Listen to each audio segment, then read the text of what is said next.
Soy Fernando Díaz Villanueva, hoy es 8 de octubre de 2018 y esto es La Contracrónica.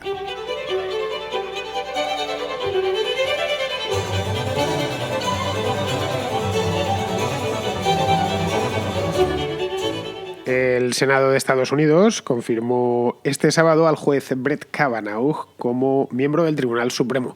Este es un tema que ya traté la semana pasada, no hace poco más de una semana. No sé si lo recordáis. Bueno, es un tipo al que le estaban acusando. Ha sido la gran comidilla de actualidad en los Estados Unidos a lo largo del último mes. Le estaban acusando de abusos sexuales sin probarlos. Y al final se convirtió en una cosita que apareció en un periódico de Nueva York a principios del mes de septiembre, pues se terminó convirtiendo en un gran escándalo.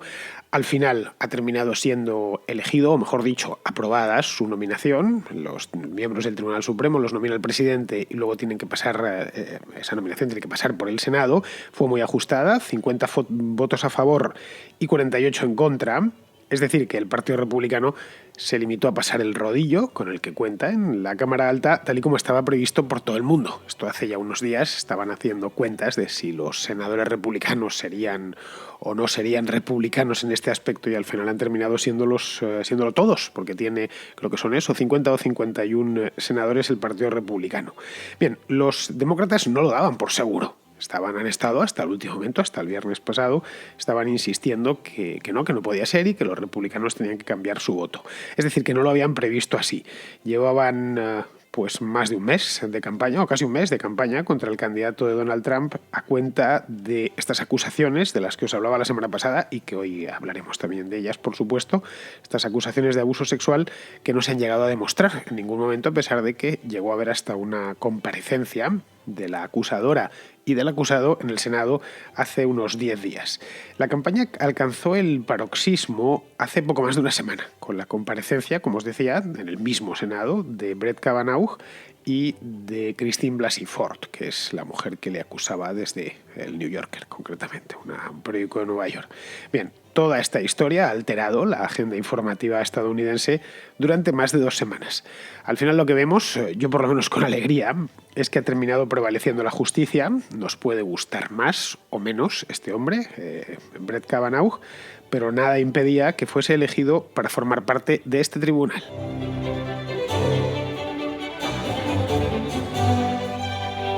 Como os decía, después de una de las luchas políticas más intensas que se recuerdan, desde luego relacionadas con la judicatura, de las más intensas que se recuerdan en Estados Unidos en toda la historia, Brett Kavanaugh se acaba de convertir en juez del Tribunal Supremo. ¿Cuántos jueces tiene el Tribunal Supremo? Porque pensaréis, bueno, lo mismo hay 50 y al final han montado un pitote de categoría para nada. No, son muy poquitos. En el Tribunal Supremo de los Estados Unidos hay solo 9 jueces. El presidente del tribunal y después 8 jueces. Lo llaman allí jueces asociados. Es el nombre, la terminología oficial. Brett Kavanaugh va a pasar a ser un juez asociado, es decir, uno de los jueces del Supremo. La peculiaridad que tienen los jueces en el Supremo de los Estados Unidos es que es un nombramiento vitalicio o casi, a no ser que el juez se retire voluntariamente, que sucede evidentemente hoy la gente y por supuesto los jueces también viven muchos años, ya a 80 o los 90 años y muchos pues deciden regresar a su casa, a no ser que se retiren voluntariamente, que no siempre sucede, en ese cargo se puede conservar de por vida. Es una de las previsiones que tienen para mantener a ese órgano independiente. Es decir, que una vez nombrado ya absolutamente nadie le puede sacar al juez de ahí. Y eso, que tiene su parte negativa, es que es un tribunal que tiene una rotación muy pequeña, tiene también su parte positiva, y es que garantiza cierta independencia de los jueces. No completa, pero sí una independencia considerable. No completa lo digo porque los jueces del Supremo los nombra, o los nomina al menos, el presidente, aunque luego tienen que pasar, el balance lo pone el Senado, aprobando o no aprobando esa nominación. Y por supuesto, al ser tan pocos, que son solo 9, cada vez que un juez muere o se retira, se jubila, como ha sido el caso de Kavanaugh, se retira otro juez, un juez que lleva muchos años ahí, Anthony Kennedy, pues se abre un debate nacional. Empiezan los periódicos a informar, se estudia, la Asociación de Abogados Americana da su opinión y emite un informe para para que el Senado sepa si es adecuado o no es adecuado, se le hace la revisión completa, se le mira en todas partes lo que ha escrito, lo que ha publicado, el tipo de dónde viene, lo que ha hecho y demás. Es decir, lo que se le ha hecho a Kavanaugh no es normal, pero sí es normal que se suele investigar a los que van a llegar al Tribunal Supremo, porque, como os decía, es algo que es de por vida, se va a quedar allí para siempre, y además tienen bastante, entre comillas, poder. Es el cuarto poder el tercer poder, y el cuarto poder es el que ha intentado tirarlo, pero el tercer poder tiene lo que le corresponde constitucionalmente. Bien, el decano de este tribunal, para que os hagáis una idea, es un tipo que se llama Clarence Thomas, que lleva ahí desde hace la friolera de 27 años. Lo nominó en 1991 George Bush padre. Los que no, yo me acuerdo, pero claro, estamos hablando de hace, pues eso, casi 30 años. El anterior Kennedy estaba ahí incluso desde antes, desde los tiempos de Ronald Reagan. Bien, aparte de él, aparte de Clarence Thomas, que es el más mayor, el que más tiempo lleva, hay otros 2 nombrados por Bill Clinton, otro de tiempos de George Bush hijo, quiero decir, 2 de la época de Obama, las 2 son mujeres, por cierto, una se llama Sonia Sotomayor y la otra Elena Kagan, y con Kavanaugh ya son 2 los que ha nominado Donald Trump. El anterior a Kavanaugh se llama Neil Gorsuch. Es un nombre que os sonará a los que seguís la información de los Estados Unidos, porque era cosa de 1 año y medio se habló bastante de él. No tanto como Gorsuch. Vamos, el apellido parece alemán. Los estadounidenses no pronuncian la che como J, que es como la pronuncian los alemanes, así que sería Neil Gorsuch. Bueno, pues este hombre se convirtió en Tribunal Supremo muy poquito después, miembro del Tribunal Supremo muy poquito después de que Trump llegase a la Casa Blanca. Esto fue nada más llegar, es decir, no sé si en el mes de febrero o una cosa así, y los demócratas ya se la armaron en aquel momento. Pues os digo que salió bastante en las noticias al poco de llegar Donald Trump al poder. Este es un juez, Gorsuch es un juez muy prestigioso, un tipo del que nada malo, podía decirse, y bueno, que solo se había dedicado a la justicia, a diferencia de Kavanaugh, que tuvo unos años de su vida, 3 años concretamente, en los que había estado dedicado a la política. Había trabajado en el gabinete de George Bush. No era el caso de Gorsuch. Aún así se la liaron. Empezaron a rebuscar en un libro que había escrito muchos años antes y sacaron unas cuantas afirmaciones descontextualizadas, tratando de evitar que el Senado le aprobase y de malquistarle con la opinión pública. Pero la mecha no prendió en aquel momento. El partido tiene su explicación, ¿eh? El Partido Demócrata estaba muy tocado en aquel entonces, recordad, febrero del año 2017, después de la derrota del mes de noviembre anterior, y no se pudo hacer mucho más. Y además la acusación tampoco se sostenía demasiado, era una acusación más jurídica que otra cosa, y no encontró mucho eco, no encontró ningún eco en la calle. Con Kavanaugh la cosa ha sido muy diferente, ha sido muy distinta. La campaña ha sido mucho más intensa, lo hemos podido ver hasta hace 2 días, y sus oponentes han sabido confundirla con otra campaña en curso, que nació hace casi 1 año y que todavía no se ha extinguido, que es la campaña del Me Too, que no solo está en los Estados Unidos, sino también en otras partes del mundo, y bueno, que está dando que hablar por aquí y por allá. De hecho, el Me Too se celebrará el primer aniversario de las revelaciones contra el productor Harvey Weinstein dentro de 1 mes. Pues esto fue en noviembre. Recuerdo que hice yo un programa, pues sí, por aquel entonces, o sea, mediados de mes, una cosa así. Lo que no supuse es que iba a traer tanta cola como la que ha terminado trayendo. Bien, Kavanaugh tenía, como os contaba la semana pasada, era un hombre que tenía una trayectoria impecable. Desde el punto de vista judicial, exclusivamente judicial. Bueno, la propia de un candidato a entrar en el Supremo. Son solo 9, recordemos. Es difícil entrar en ese órgano. Para un juez en Estados Unidos es casi tocar el Olimpo. Es lo más a lo que puede llegar. Bueno, lo más es a presidente del Supremo, que es el juez Roberts, desde hace muchos años. Pero, vamos, para que os hagáis una idea, cuando el presidente de los Estados Unidos o el vicepresidente o cualquier cargo público importante federal toma posesión, está allí con la mano levantada el presidente del Tribunal Supremo. Eso es... Con esto yo creo que nos podemos figurar la importancia del cargo y el relumbrón que tiene y la imagen. Es decir, no ha habido tantos. Además, al ser vitalicio, significa que uno puede pasarse, pues como el caso de Clarence Thomas, 30 años, y lo que te rondaré morena, porque este hombre podría vivir muchos años más, y yo por supuesto se los deseo, podría terminar estando 40 o 50 años de juez del Supremo. Pero bueno, el tema es que este no tenía en principio ningún problema. Es más, no creo que Donald Trump se arriesgase a presentar un tipo que trajese el expediente lleno de pegas, escándalos, sospechas de corrupción y cosas por el estilo, prevaricaciones, cohechos y tal. No, ningún presidente se va a arriesgar porque sabe que se lo van a tirar al día siguiente, que está la prensa mirando y que además no los nombra directamente, se limita a nominarlos. Bien, nominó a este tío y lo dejó ahí. A partir de aquí podrían haberle atacado por razones jurídicas, que es por lo que se ataca a un juez. Si no encuentras asuntos de corrupción, pues puedes atacarle, como os decía, por su filosofía jurídica, que no te gusta. Pero eso, claro, no les hubiese llevado muy lejos. Entre otras cosas porque en tanto que los miembros de este tribunal los nomina el presidente, todo el mundo asume, en Estados Unidos, empezando por el propio Senado y terminando en el último votante, que dentro del Supremo se concentran distintas filosofías jurídicas. Es perfectamente razonable. Un tribunal formado por 9 miembros que se van acumulando de distintas presidencias, pues parte de su riqueza va a estar ahí. Es que no va a ser nunca, jamás, o es muy difícil que llegue a ser un tribunal monocolor, movido por una sola filosofía jurídica o planteamientos jurídicos. Eso también es un contrapoder en cierta medida. El sistema americano está bastante bien pensado. Pues no fueron por ahí. Se metieron en un frenesí enloquecido para destruirle, pero no solo profesionalmente, sino también personalmente. Lo cual es bastante más grave, porque, es comprensible, perfectamente comprensible, que tus adversarios políticos quieran acabar políticamente contigo. Eso forma parte del juego. Si él nomina a Kavanaugh y Kavanaugh no quiere pasar el desgaste, aunque esté más limpio que una patena, pues no tiene más que rechazar la nominación. La nominación se hace pública, pero antes de eso ha sido una comunicación privada. No, señor presidente, yo no quiero.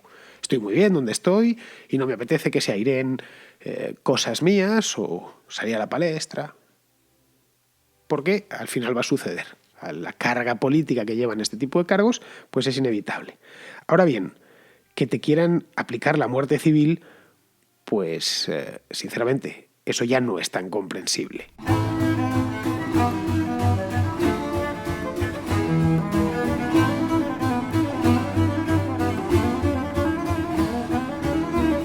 Pero los demócratas estaban convencidos, persuadidos al máximo, de que Trump no podía nominar otro juez.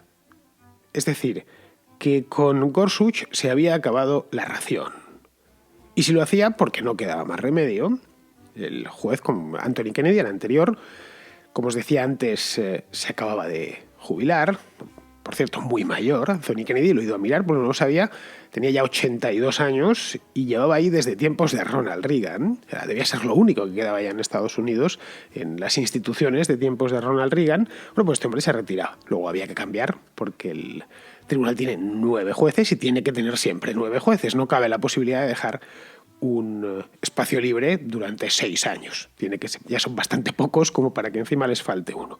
Bueno, pues en el caso de que no le quedase más remedio porque se le moría un juez o porque se retiraba por viejo, como era el caso de Kennedy, en ese caso tenía que ser el juez que ellos dijesen. Es un poco el planteamiento y no hay que irse mucho más lejos. De tal manera que estaban dispuestos a cualquier cosa con tal de impedirlo, incluido hacer el ridículo, que es lo que al final han terminado haciendo, como pudimos ver el sábado. Se juntaba además con otra circunstancia que ha hecho que toda esta pelea haya sido todavía más dura. Me refiero a la campaña electoral. La campaña electoral de las legislativas, las elecciones de medio mandato que se celebrarán el próximo 6 de noviembre. Es decir, estamos allá 8 hoy, pues menos de un mes. Es decir, todo estaba preparado para, uno, propinar una derrota a Trump en plena campaña, que en el caso de que se hubieran llegado a cargar a Kavanaugh, Trump lo hubiese notado, los republicanos en general lo hubiesen notado en las elecciones. Eso en primer lugar. Y en segundo, forzar al Senado a aceptar como buenas acusaciones sin pruebas, que esa era la segunda parte, la segunda derivada y casi la principal. Lo primero no les ha salido. Y al final, al contrario, de hecho, Le han regalado una victoria a Donald Trump que no se esperaba con esta historia. Es decir, cuando haces una apuesta muy seria, como era esta, puedes salir ganando y ganas muchísimo, pero si sales perdiendo, pierdes también muchísimo, que es lo que les ha pasado a los demócratas. Y lo segundo, por fortuna, tampoco. Una acusación no es sinónimo de una condena. Eso es importante recalcarlo. Esto mismo lo digo yo hace 15 años y hubiesen dicho, bueno, estás diciendo perogrulladas, Fernando. Por supuesto que una acusación no es lo mismo que una condena. Pero ahora nos encontramos en una tesitura tal que hay que recordarlo continuamente. La presunción de inocencia y la necesidad de probar las acusaciones forman parte de cualquier Estado de Derecho. Es algo que asumimos como tal. Y así debe de seguir siendo. Y esto es lo que querían forzar los demócratas con la historia de Kavanaugh. Parecerá una tontería, y dicho así, no, ¿qué más da, no? Si al final era una lucha política. No, esto va más allá de la mera lucha política. Cualquier persona que acuse a otra persona de algo, o digamos ya si le está acusando un delito gravísimo, tiene que llegar con la acusación en una mano y las pruebas en el otro. Y que esas pruebas las valore un tribunal independiente y que emita un veredicto. Bien, estas pruebas ha quedado probado que esta persona cometió tal delito o no lo cometió y por lo tanto queda absuelto. De haberse salido con la suya, que esto era una posibilidad, que se saliesen con la suya, y era el gran temor que había en Estados Unidos a lo largo de las últimas 2 semanas, esto hubiera sentado un precedente desastroso, pero no podemos imaginar hasta qué extremo.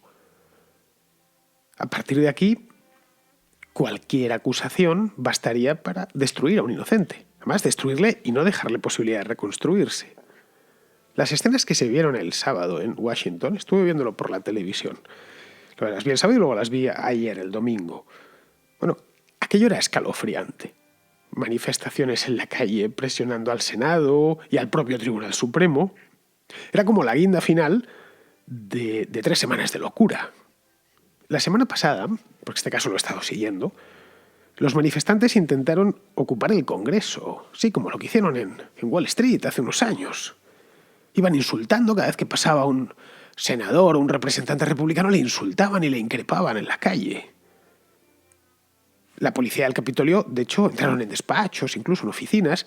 La policía del Capitolio, el Capitolio de Estados Unidos tiene una policía propia, en alguna película aparece la policía del Capitolio, tuvo que emplearse a fondo, desalojando manifestantes aquí y allá. Era una situación absurda.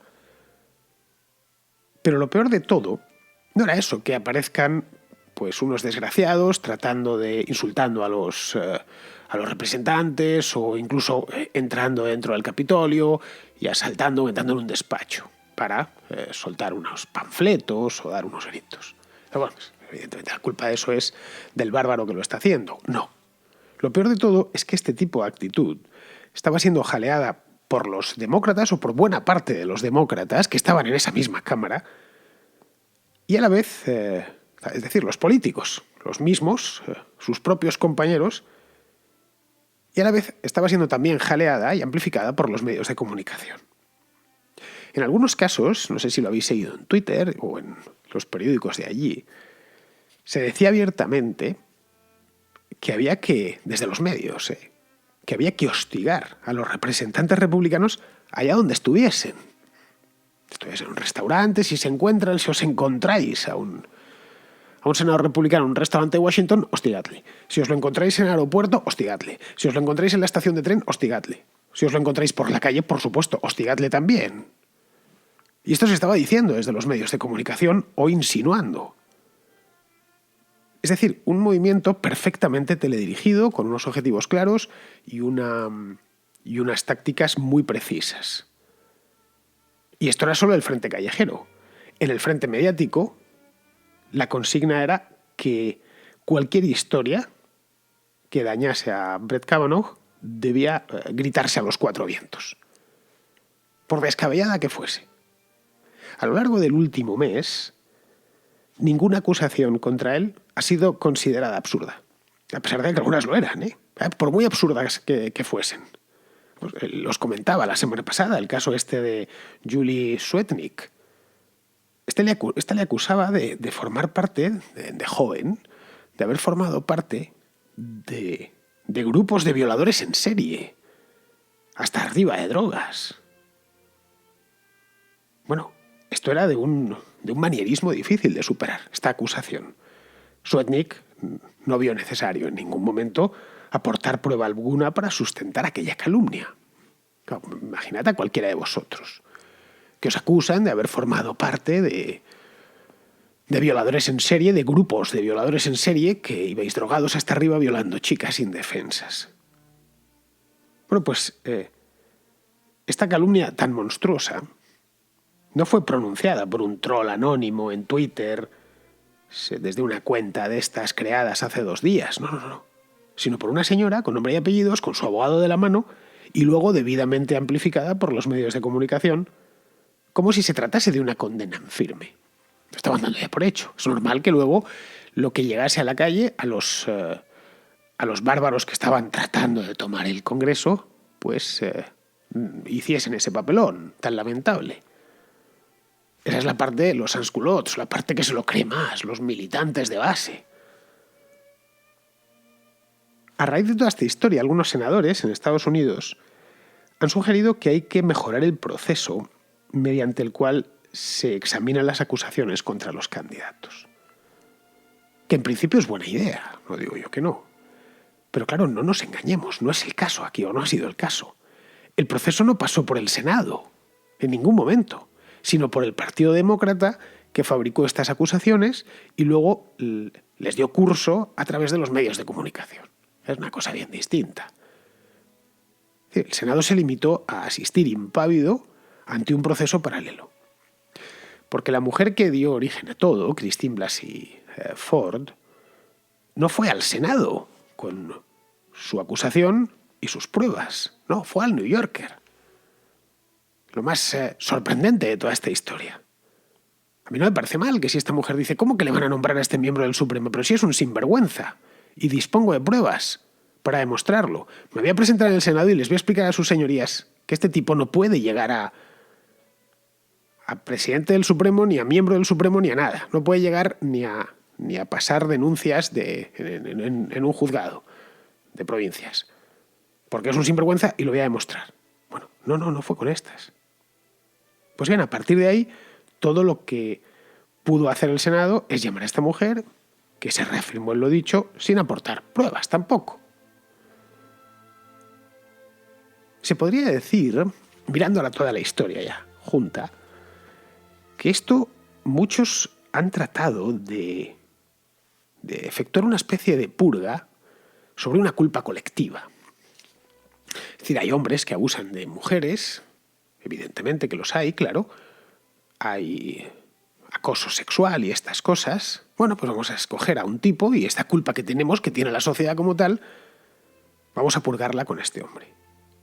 Pero en un Estado de Derecho no se sacrifica a un inocente en el altar de la culpa colectiva. Eso es pensamiento místico, pensamiento mágico. Eso es propio de las tribus de salvajes, no de los países desarrollados. Es decir, no se puede convertir eso no se puede probar en un lo hizo y debe pagar, que es básicamente lo que han hecho, o lo que pretendían hacer.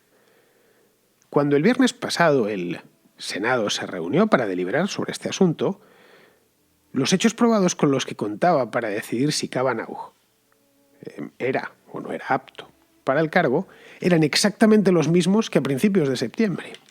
Es decir, 0, ninguno.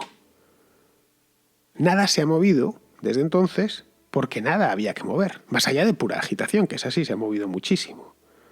Claro, con esto delante de sus narices, al Senado no le quedó otra que dar el visto bueno, que es lo que hizo. Hizo lo que era justo. Y eso yo creo que es motivo de celebración. Lo que ya no sé, no es ni yo ni creo que nadie, es qué pasará con el próximo.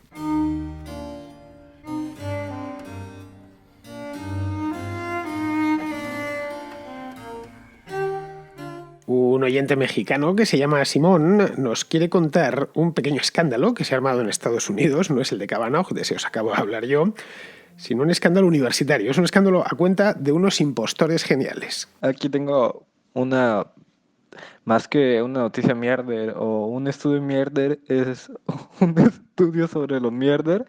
Bueno, en Estados Unidos surgió un trío de investigadores de estudios sociales, decidió probar que es que es muy gracioso, que, bueno, un trío de investigadores, de académicos en Estados Unidos decidió probar que al momento de publicar las revistas académicas prefieren colocar notas de estudios muy posmodernos que no por lo tanto sean muy verídicos e hicieron una farsa, usaron un seudónimo de una autora falsa para publicar en diferentes revistas académicas estudios de lo más mierder. Y me va a tomar un momento, pero es que no tienen que ir.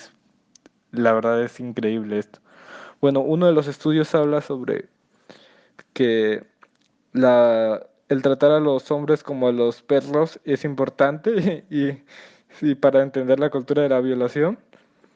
Que otro habla sobre que otro estudio que hicieron habla sobre por qué la violación, por qué el hombre no se masturba a través usando el culo. Otro habla sobre que debería existir una categoría de obesidad, para obesos en el fisiculturismo porque la obesidad es un estado físico. En otro lo que hicieron fue de que la masturbación es mala, aunque sea solamente pensando en una mujer, por el solo hecho de no decirle a la mujer, pedirle su consentimiento para masturbarse es violación. Otro, y el mejor de todos es, decidieron los tres autores usar un capítulo de Minecraft, cambiarle unas cuantas palabras para hacerlo feminista, mandarle una revista y lo peor es que los publicaron. Lo malo es de que finalmente se dieron cuenta de la gente de la estafa y pues los autores tuvieron decir qué es lo que habían hecho, pero la verdad esto es la oda a lo mierder. Bueno, y gracias por todo, Fernando, y espero que se diviertan oyendo esto. Pues sí, Simón, esta historia es fabulosa, es estupenda, saltó a la palestra y a la prensa la semana pasada. Yo estuve leyendo un par de artículos y la verdad es que mi hermano me dio la pista, me dijo que le echase un vistazo y la verdad es que leyéndolo me reí mucho. Es una especie de caso Sokal, del que ya os he hablado en alguna ocasión, de Alan Sokal, caso Sokal 2, una edición corregida y aumentada. Como bien nos ha contado Simón, fueron tres profesores o tres investigadores, vamos, que se llaman exactamente, os voy a dar los nombres por si queréis buscarlo. Uno se llama James Lindsay, el otro Peter Bogosian y la tercera es una mujer, se llama Helen Pluckrose. Bueno, pues estos tipos se inventaron 20 artículos científicos total y absolutamente falsos y empezaron a enviárselos a diferentes publicaciones, entre comillas, y las comillas se las hemos tenido que poner ahora, científicas, porque de científicas no tenían nada en vista de lo que han terminado publicando. Bueno, y enviaron estos 20 artículos y creo que 6 o 7 se los aprobaron. Y se publicaron. Eran artículos absolutamente delirantes. Tengo aquí alguno. Me guardé las páginas web sobre esto y son buenísimos. Por ejemplo, había uno que se publicaron, fue de los primeros, y se titula, como decimos en España, agarraos los machos. Es Reacciones humanas a la cultura de la violación y la performatividad queer en parques urbanos para perros de Portland, Oregón. Bueno, aceptado y publicado. Una cosa alucinante. Pues nada, se pasó. Y hay muchos más, ¿eh? Otro que es sobre fisioculturismo, ¿no? Entonces el título era ¿Quiénes son ellos para juzgar? Superar la antropometría y un marco para el culturismo de los gordos. No sé cómo os quedáis, el culturismo de los gordos. Es decir, se titula en inglés literalmente Fat Bodybuilding, que es bodybuilding, es el culturismo en español. Bueno, pues se lo aceptaron y se lo publicaron. Para este lo publicaron con un hombre llamado un tal Richard Baldwin, que es un profesor, un doctor del Gulf Coast State College. Es un tipo real, no se inventaron el nombre, que les dio permiso para usar su identidad académica para el proyecto este. Y, por supuesto, pasó la revisión por pares y todo esto. Hay unas cuantas más, como 20. Ay, pero os doy otro. Este es sobre consoladores.